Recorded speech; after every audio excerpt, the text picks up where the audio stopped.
You wake up at 8:03 a.m. because sunlight is hitting your face. Your alarm never goes off. At first, you think the battery died. Then you notice something strange. The ceiling fan isn't moving. Not slowly, not at all. You stare at it for a few seconds. The blades are frozen in place. You reach for your phone. The lock screen says 8:03. You check it again 30 seconds later. Still 8:03. No notifications, no signal, no change. Well, the second hand on the wall clock hasn't moved once. You sit up. Something is wrong. Outside your apartment window, a pigeon hangs in the air. Not flying, not falling. Just suspended above the street like someone pressed pause on reality. You blink. The bird doesn't. A leaf remains frozen halfway between a tree and the sidewalk. A car sits in the intersection. Its wheels turning, its driver completely motionless. The entire world has stopped, except for you. At first, you think you are dreaming. You throw a glass against the wall. It shatters. The pieces fall normally. Gravity still works. You still work. Only everything else is frozen. You rush downstairs. The city looks like a photograph. People stand frozen mid-step. A cyclist balances impossibly on one wheel. A woman crossing the street remains trapped between two lanes forever. Nobody reacts when you wave your hands in front of their faces. Nobody blinks. Nobody breathes. For the first hour, you're terrified. For the second, you're fascinated.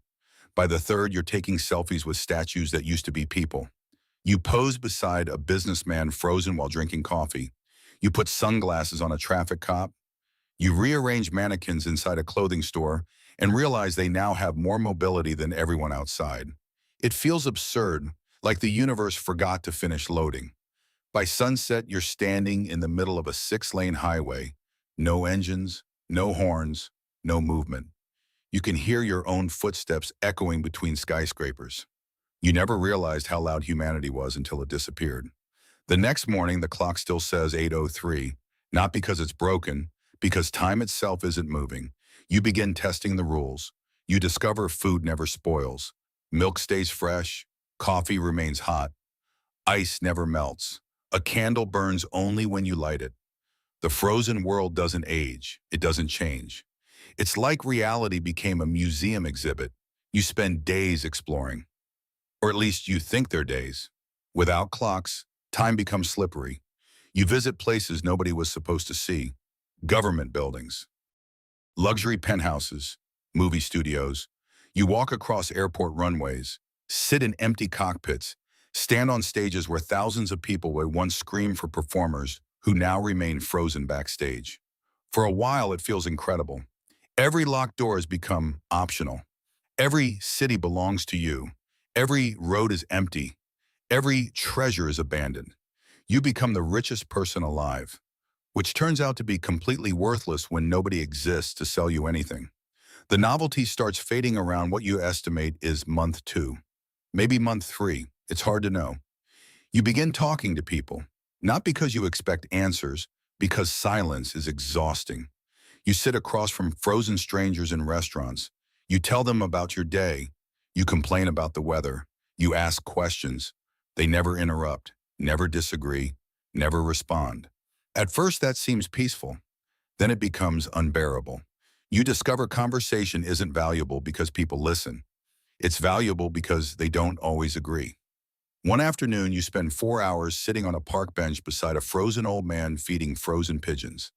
You tell him your entire life story, every mistake, every regret, every fear. When you're finished, you realize something. The reason confessions feel good isn't because you say them. It's because someone hears them. Nobody can hear you anymore. You start searching for a way to fix it. Every day becomes an investigation. You visit laboratories, universities, research facilities, observatories.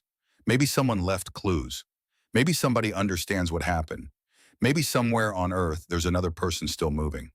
The possibility keeps you going. You leave messages everywhere. Spray-painted signs, written notes, radio broadcasts. If you're alive, find me.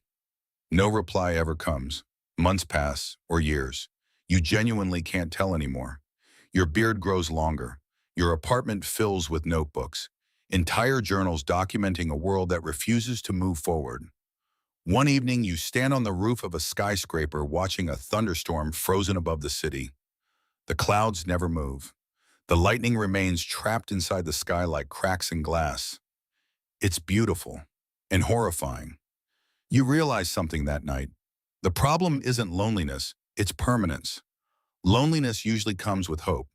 You miss someone because you expect to see them again. But this feels different. Everyone you love still exists. They're right there. You can see them, touch them, sit beside them, but they're unreachable, like photographs pretending to be people. You visit your parents. Your mother remains frozen in the kitchen, one hand reaching for a coffee mug. Your father sits at the table reading a newspaper he'll never finish. You spend an entire afternoon there, talking, remembering, waiting. Nothing changes. When you leave, you almost say goodbye. Then you stop yourself because goodbye implies an ending. And this is an ending. It's stuck. You stop visiting after that. It hurts too much. The world continues exactly as it was, forever unfinished. A waiter carrying food, a child reaching for a balloon, a musician lifting his hand before the next note. Billions of moments paused between 1 second and the next.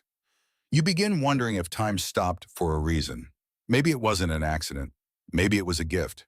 After all, people spend their entire lives wishing for more time. Now you have all of it, unlimited days, unlimited freedom, unlimited chances, and somehow you've never felt more trapped. Because meaning comes from limits. A song matters because it ends. A vacation matters because it ends. A life matters because it ends. Without endings, nothing feels urgent. Without urgency, nothing feels important. You stop making plans. What's the point? Tomorrow isn't coming. Neither is next week. The future has been canceled. One night, while walking through the city, you notice something. A raindrop. Tiny. Almost invisible. Moving. Not frozen. Moving. You stare at it. Then another. And another. For the first time in what feels like forever, something changes. The raindrops begin falling. The wind starts blowing. Leaves drift through the air. The frozen pigeon outside your apartment suddenly flaps its wings and disappears into the sky. A distant car horn erupts somewhere downtown. Then another. Then another. The city wakes up. Reality presses play. You run into the street. People start moving. Crosswalks fill. Traffic resumes. Conversations continue exactly where they left off. Nobody screams. Nobody panics. Nobody notices anything happened. To them, not even a second passed. The woman crossing the street reaches the curb. The cyclist pedals away. The businessman finally takes a sip of coffee. The entire world continues normally. As if your endless years never existed, you stand there surrounded by millions of people. And suddenly the noise sounds beautiful. The traffic, the conversations, the footsteps, even the arguments, especially the arguments. Because every sound proves the same thing, time is moving again. You go home. The clock finally changes. 8:03 becomes 8:04, 1 minute. That's all the world experienced, 1 minute. But for you, it contained an entire lifetime. And as the second hand begins moving once more, you realize something most people never understand. We spend our lives wishing for more time, more hours, more days, more years. But time was never the thing we were missing. The thing that gives time value is the people we spend it with. And without them, even forever eventually becomes empty,